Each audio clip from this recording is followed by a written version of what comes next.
How's it going, YouTube? Happy Oculus Quest launch day. I just picked up my Quest at my local Best Buy and I'm gonna do an unboxing of it. And the first thing I noticed when I picked this up is that the box is a lot smaller than the original Oculus Rift. I'll show some videos on screen kind of comparing that. But the original Oculus Rift box is quite a bit bulkier than this, but of course that also had the sensor in it.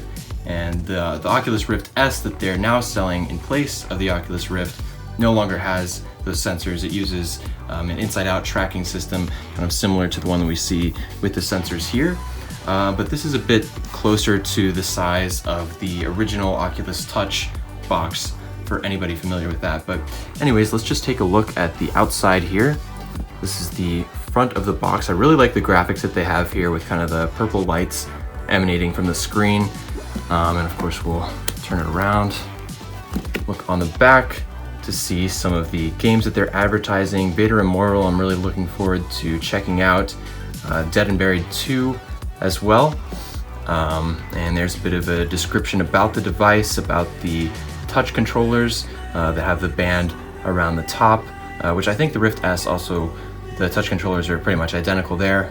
But if you have the original Oculus Rift, you'll notice that the controllers were the other way around with the band. So anyways, let's open this thing up and see what is inside. So this top part here just kind of slides out and reveals the rest of the box. As you can see, we have the Oculus logo here. And then this part just kind of slides off. If I can get it to come off here. There we go. Okay, boom, and there is the device. Nothing really cool here.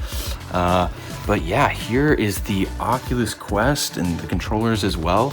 Pretty simple. There's no extra sensors or anything else that you need to set up. Let me move this to the side here. Yeah, so let's bring this a little bit closer here and check out what's actually in the box. First off, you got to go through the boring stuff, of course. You get a little box here. I imagine the charging cable and some more stuff is inside. If I can see how to open this. Oh yeah, this kind of just opens up magnetically like this.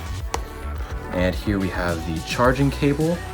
And I think this right here is, you can actually see a little bit. You can see the glasses kind of logo there. This is for people who wear glasses. I think this is a bit of a wider frame for the device, so you can change out the faceplate and it can be more comfortable for people who are glasses wearers. So that's very convenient to have. And of course, the charger here through USB-C. And I think it just hooks up to this if you're charging it in the wall, which is very nice. And let's actually take out the Quest itself. So here it is, just grabbing it for the first time. I don't feel like it is necessarily that much heavier than the Rift. I think it's a bit heavier than the Rift, but not terribly noticeable. We can see the other parts here. You've got the manual IPD adjustment. I'm not actually sure. Oh, this is up and down. I assume this is volume buttons for the audio on the sides. You can see, I think that is the, I think that's the speaker there, and another one right there as well. Before you start, install the Oculus app, of course. Let's take this out. You know, don't spray with any liquids. Don't put in the sunlight. Don't feed it after midnight. All the rules of a VR headset, of course. Put that back in just because I have my windows open and don't want to risk damaging the lenses so early. We can see the different sensors here, 1, 2, 3, 4 for tracking your space around you. And of course, we got the power button on the side as well.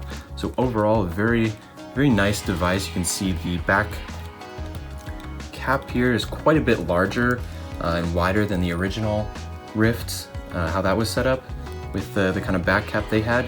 So yeah, it seems also a lot more flexible and rubbery because the back of the Rift is kind of a bit hard. They have some LEDs on there, I think, for tracking purposes, and this one obviously doesn't need those. So maybe they're you know, able to make it a bit more flexible and ergonomic. So I will just set that and move this over here. And we'll set this right here for now. All right, now let's check out the new touch controllers. This one is for your left hand and this one is for your right hand here. And obviously these don't have batteries in them, but they feel a lot lighter than the touch controllers, and I think with batteries they'll probably feel very similar to the original Oculus Rift touch controllers, is obviously what I'm comparing it to. I've heard that this magnetic sleeve here kind of slips out a little bit more easily than on the touch controllers, but it doesn't seem like it'll be too much of a problem. Like, I don't feel like it's too slippery or that I'll accidentally pull this out. They're attached by magnets, of course, so that's how you slide it in and out, and you got to put batteries in there, of course. And you've got basically all of the standard buttons that you remember on the original Oculus Rift controller here, if you're familiar with that. And it's a great controller, it feels well, and it works absolutely great in VR. It's great for hand representation. And yeah, that is basically it, guys. So of course I'm going to be having some more videos going over the Oculus Quest, checking out some of the games on it, testing the features, how does it work outside, how does it work in different conditions, and just kind of talking about my overall thoughts about it, how I think it compares to the Oculus Rift. So of course, if you enjoyed this video, if you want to see more videos like that, make sure to hit the subscribe button, hit the bell button, give this video a like, and I will see you guys next time.